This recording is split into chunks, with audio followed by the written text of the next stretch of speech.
পটল তো অনেকে অনেকভাবে খেয়েছেন, কিন্তু এভাবে কি কখনো পটলের ভর্তা খেয়েছেন? গ্যারেন্টি দিচ্ছি প্লেটের ভাত নিমিষে শেষ হয়ে যাবে, এতটা মজা পটলের এই সহজ ভর্তার রেসিপি। চলুন বন্ধুরা, মূল রেসিপিতে চলে যায়, আর কথা বাড়াবো না। আসসালামু আলাইকুম বন্ধুরা, কেমন আছেন? আশা করি যে যেখানে আছেন সবাই আল্লাহর রহমতে অনেক বেশি ভালো আছেন। আলহামদুলিল্লাহ, আমিও আমার পরিবার নিয়ে আল্লাহ যেভাবে রেখেছে ভালো আছি। তো আজকে নিয়ে চলে আসলাম পটলের একটা দুর্দান্ত রেসিপি বলতে পারো। ধোয়া ওঠা গরম ভাতের সাথে যদি এরকম একটা পটলের ভর্তা থাকে তাহলে তো বন্ধুরা আর কোনো কথাই নেই, নিমিষে ভাত শেষ হয়ে যাবে, টেরই পাবে না। তো সেটা বানানোর জন্য এখানে আমি নিয়ে নিয়েছি 500 গ্রাম মতো পটল, ছোটো বড় মিলিয়ে পটলগুলো নিয়েছি। পটলগুলোকে দেখতে পারতেছো আমি ধুয়ে নিয়ে চলে এসেছি। তো উপর থেকে সবুজ যে কুসা আছে সেটা ছুরির সাহায্যে আমি চেঁচে ফেলে দিচ্ছি। তোমরা চাইলে বটি দিয়েও ফেলতে পারো, তো আমি ছুরি দিয়ে সুবিধা মনে হয়েছে সেটা ছুরি দিয়ে ফেলে দিচ্ছি। তো বন্ধুরা, ভিডিওটা দেখার আগে একটা লাইক দিয়ে আমার সাথে শেষ পর্যন্ত থাকার অনুরোধ রইল। আর প্লিজ বন্ধুরা, আমার চ্যানেলে যদি নতুন বন্ধু হয়ে থাকো, আমার চ্যানেলটা আমাকে ভালোবেসে সাবস্ক্রাইব করে দেওয়ার অনুরোধ রইল। পাশে থাকা বেল বাটনটি অন করে দাও, যেন আমি ভিডিও দেওয়ার সাথে সাথে নোটিফিকেশানটা সবার আগে তোমাদের মাঝে পৌঁছে যায়। নতুন বন্ধু, পুরাতন বন্ধু সবাইকে অনেক ধন্যবাদ আমার ছোট্ট চ্যানেলটাকে বড় হওয়ার জন্য তোমাদের সাপোর্ট চাই। তো বন্ধুরা, পটলগুলোকে ছিলে আমি নিয়ে চলে এসেছি, দেখতে পারতেছ। এখানে আমি পানি দিয়ে পটলগুলোকে ভালো মতো ধুয়ে নিচ্ছি। পটলগুলোকে ভালো করে ক্লিন করে নিচ্ছি, দেখতে পারতেছ। তবে আমি কাটার আগে ধুয়ে নিয়েছি, কাটার পরেও ধুচ্ছি, কতটা সবুজ আবরণ বের হয়েছে দেখতে পারতেছ। তো যেহেতু আমি আগে একবার ধুয়েছি সেই জন্য আমি দুইবার পানি পাল্টিয়ে পটলগুলোকে ধুয়ে নিচ্ছি, দেখতে পারতেছ তোমরা।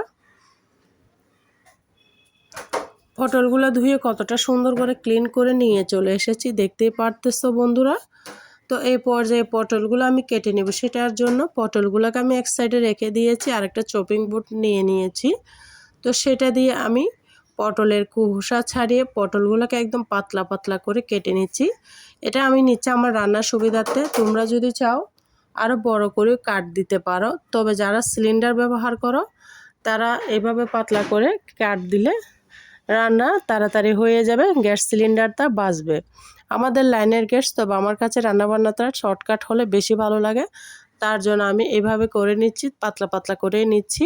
তোমরা চাইলে আমার এই পদ্ধতিটা ব্যবহার করতে পারো যে কোনো সবজি কাটার ক্ষেত্রে। তো দেখো, আমার সমস্ত সবজি আমি এভাবে সুন্দর করে কেটে নিয়েছি, কেটে ধোয়া তো আছে। তো আমি কিচেনে চলে যাব এ পর্যায়ে তোমাদেরকে সাথে নিয়ে। তো আমি এখানে বসিয়ে দিয়েছি একটা হাঁড়ির মধ্যে দিয়ে দিয়েছি গরম। হাঁড়িটা আগে থেকে গরম ছিল, তা ঠান্ডা পানি দেওয়ার সাথে সাথে পানিটা ফুটে উঠেছে, তোমরা দেখতে পারতেছ। তো এই পর্যায়ে আমি দিয়ে দিলাম পটলগুলা দিয়ে নাড়াচাড়া করে দিয়েছি।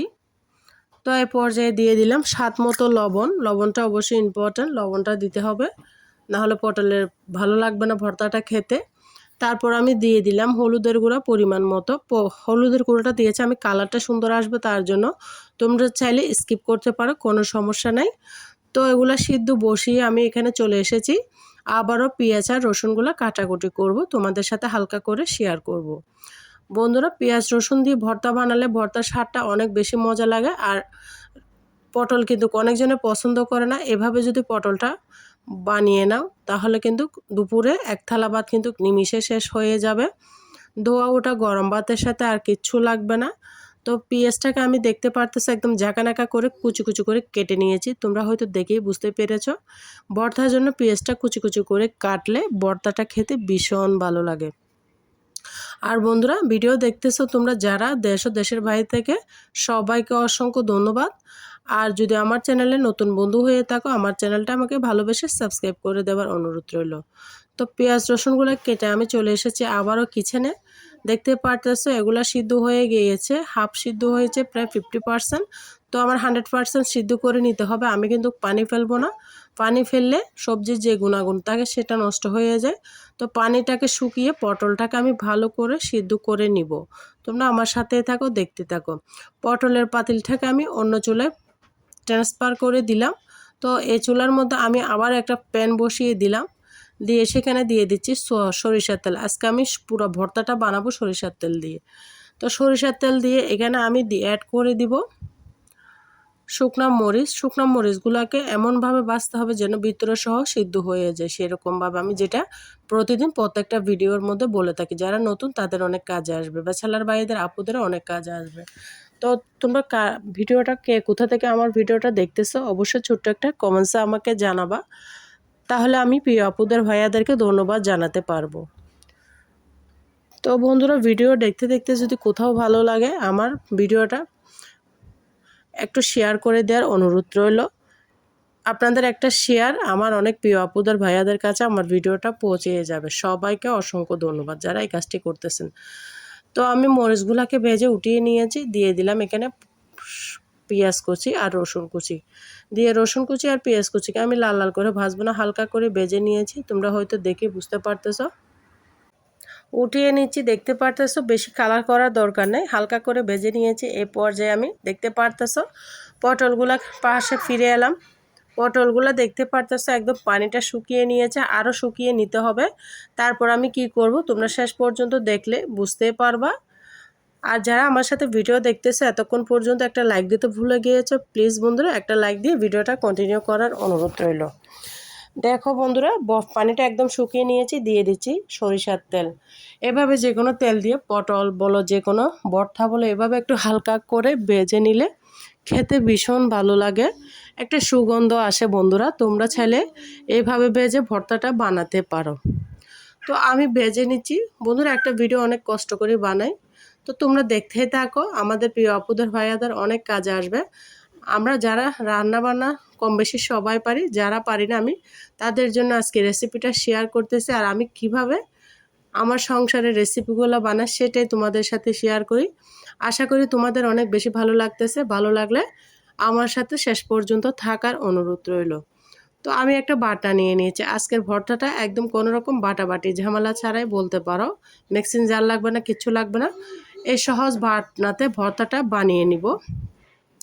সহজভাবে আমি রসুন আর পেঁয়াজগুলোকে আদা থেতো করে নিয়েছি। তারপর আমি সেই পাতিল থেকে ভাজা পটলগুলোকে উঠিয়ে নিচ্ছি। পটলগুলো অনেক গরম, আমি চাইলে হাত দিয়ে কষলিয়ে নিতে পারতাম, যেহেতু পটলগুলো অনেক গরম তার জন্য আমি বাটনার সাহায্যে পেটে নিচ্ছি। তোমরা চাইলে ঠান্ডা করে হাত দিয়ে কষলিয়ে নিতে পারো। তো বন্ধুরা, আমি ভালো মতো জাকানাকা করে এই পটলগুলোকে একদম ফিনিশিং দিয়ে দেব, মিহি করে ফিনিশিং দিতে হবে। তো এটা যেহেতু ভালো করে সিদ্ধ হয়েছে, হাত দিয়ে কষলালো অনেক সুন্দর ফিনিশিং হবে। তো দেখো আমি বাটাবাটি করে সুন্দর করে ভর্তাটা বানিয়ে নিচ্ছি। কতটা যে সহজ আর কতটা যে লোভনীয়, তোমরা ভর্তাটা না বানালে বুঝতে পারবা না। খুবই ইজি, খেতে দুর্দান্ত, সহজ রেসিপি, খেতে অসাধারণ। আর পটল কিন্তু আমরা অনেকেই খেতে চাই না, তো এইভাবে বানিয়ে নিলে সব সময় খাওয়া যায়। তো এবার মরিচগুলা দিয়ে হালকা একটু লবণ দিয়ে আমি পিষে নিচ্ছি, দেখতে পারতেছ। মরিচটা সবার শেষে দিবা, তাহলে দেখতে সুন্দর লাগবে, খেতে ঝাল ঝাল লাগবে। তো দিয়ে দিচ্ছি, যেটা না দিলে ভর্তাটা ভালো লাগবে না আর স্বাদ হবে না, সেটা হচ্ছে সরিষার তেল। সরিষার তেলটা দিলে ভর্তার স্বাদটা দ্বিগুণ বেড়ে যায়। তো দিয়ে আমি আবারও হাতের সাহায্যে ভর্তাটাকে মেখে নিচ্ছি। ভর্তা মানে হাতে মাখামাখি, হাতে মাখামাখি না হলে কি ভর্তার স্বাদ বাড়ে বন্ধুরা? তো এইভাবে ভর্তাটাকে জাকানাকা করে আমি মেখে নিচ্ছি আর তোমাদের সাথে শেয়ার করতেছি। আশা করি তোমাদের অনেক বেশি ভালো লেগেছে। ভালো লাগলে লাইক কমেন্ট শেয়ার করতে ভুলো না। আর তোমরা যারা আমার সাথে এতক্ষণ পর্যন্ত ভিডিও জুড়ে আছো সবার জন্য মন থেকে অনেক অনেক বেশি ভালোবাসা। আর আমার কথার মাঝে ভিডিওর মাঝে কোনো ভুল ত্রুটি হলে সবাই আমাকে ক্ষমার দৃষ্টিতে দেখো। সবাই ভালো থাকো, সুস্থ থাকো, নিজের খেয়াল রাখো, পরিবারের খেয়াল রাখো।